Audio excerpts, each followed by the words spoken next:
Guys, welcome back. It is Racer X, and I have actually come to visit my good buddy Daniel here at Clay Cooley Dodge Jeep Chrysler Ram, which is in Irving, Texas. That's actually between Dallas and Fort Worth. And today I have a fun little video planned. And I know all you guys, all you RT guys out there are always Racer X, you don't give the RT enough love. Well, guess what? Today I am going to do just that. We will talk about the RT Challenger and kind of a little bit about the Charger as well. Also, guys, if you are new to the channel, make sure you slap subscribe. You can find it down here in the corner, and we are off.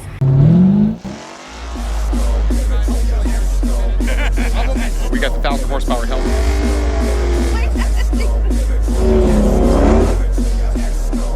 God. So here is the deal. I actually wanted to give you really 5 reasons why the RT, which you can see directly behind me, might actually be better than the Scat Pack. As we know, you can see the Scat Pack I lined up on the other side. I'll show you that car here in just a minute as well.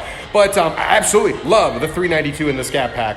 But I do want to give the RT its just due. So without any further ado, I want to give you 5 reasons why the RT might actually be a little bit better than the Scat Pack. So really quick, I did ask to borrow both of these cars. This is actually an RT Plus right here. And this is a really neat color. This is actually called Smoke Show.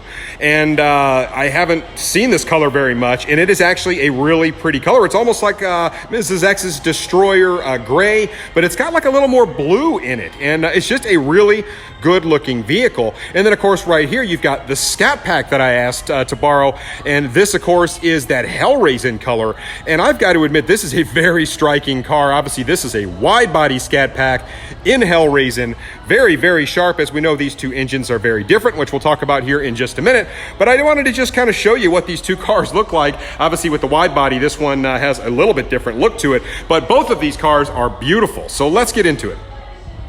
Okay, so point 1, as you can imagine, it's what a lot of people look at when they're looking at these cars is price. So I actually went on Dodge's website and I checked out the base price, which is really kind of the fair way to compare the cars, right? I mean, lots of trims out there or whatever. But when you talk about the Challenger RT, the base price on Dodge's website is $34,995.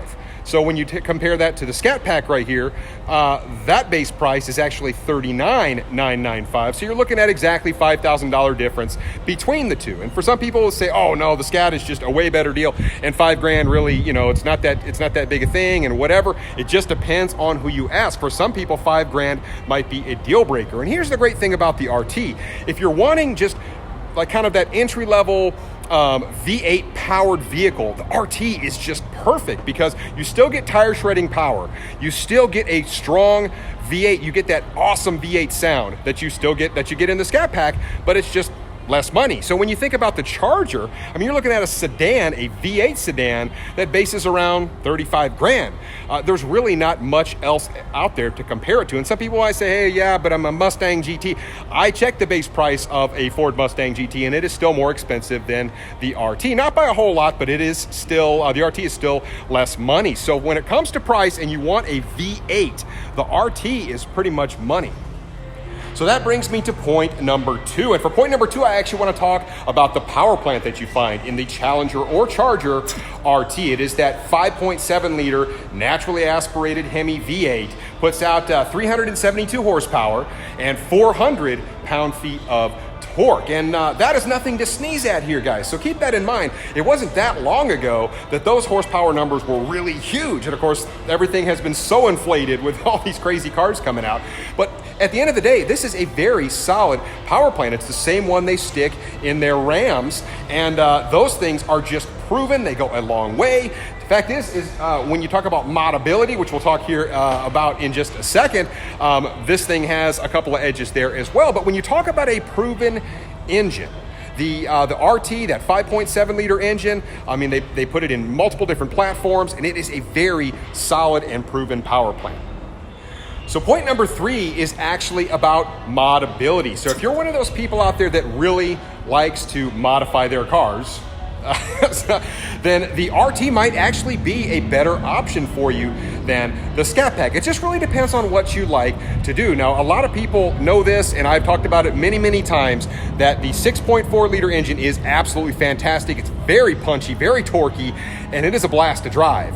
But it comes very optimized from the factory. Well, on the 5.7, you actually get a little more room for growth, and it's just kind of the way that the vehicle is engineered. And some people say, well, why does the truck have more horsepower than the car? And really, it's just one thing. It actually has to do with the intake manifold. The truck intake manifolds just flow better, and that's really the biggest reason. And at the end of the day, you can actually put a truck manifold on these cars and they gain some horsepower. But you know, if you put a set of long tubes on this car, you actually gain more than you do in the Scatpack. If you put an exhaust on there, you gain a little bit more than you do on the Scatpack. Just about every thing you could do to this car that actually will gain it some power incrementally, you actually gain more on the 5.7 than you do on the Scatpack. It's actually pretty hard to gain horsepower. It's pretty expensive, I should say, to add horsepower to a 6.4. Like I said, I've talked to you guys about this many times, but the 5.7, when it comes to modability, if you like to see those horsepower gains, this guy will pick up more per mod than the Scatpack does. So there's definitely something to think about there. So for point number 4, I actually talked to my good buddy B. Mason, and I'll actually put his his YouTube information right up here. Very smart guy, knows these Hemis in and out. And he says that this 5.7 is such a sweet package, and I have to agree with him. I've driven these things many times, guys.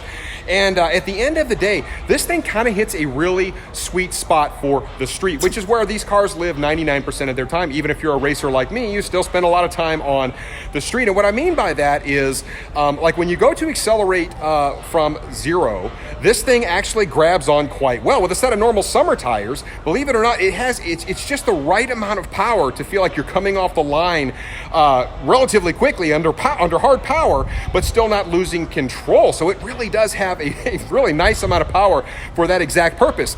For anybody that's driven a Scatpack or owns a Scatpack, I will tell you that 392 has so much torque and punch down low, it's hard to keep from wanting to spin those tires. And while that can be fun in its own right, don't get me wrong, in terms of being effective and being quick, believe it or not, the RT will actually give the Scatpack some fits, unless you put the Scatpack, of course, on a tire, some sort of a drag radial, something where you won't have quite the spinning issue.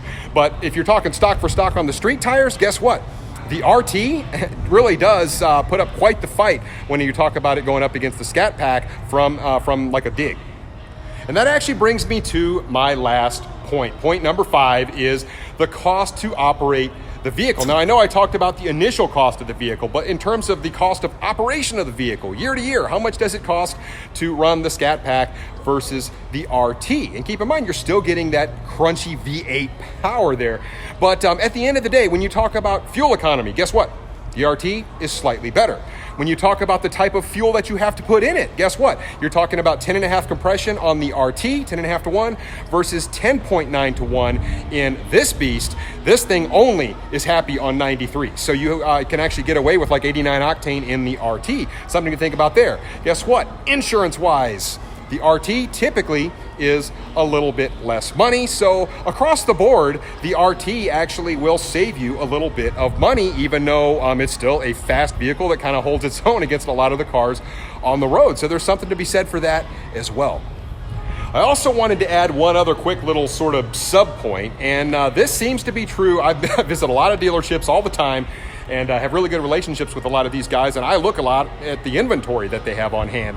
And believe it or not, the RT is really not very hard to find, whereas the Scatpack oftentimes, they just don't get very many. So I think it does take a kind of special buyer to get a Scatpack, but at the end of the day, when you're trying to find an RT, they're just easier to find. They make more of them, and at the end of the day, because of that very thing, a lot of times you can get a pretty solid deal on these because you can find them on the lots. So I just want to point that out as well.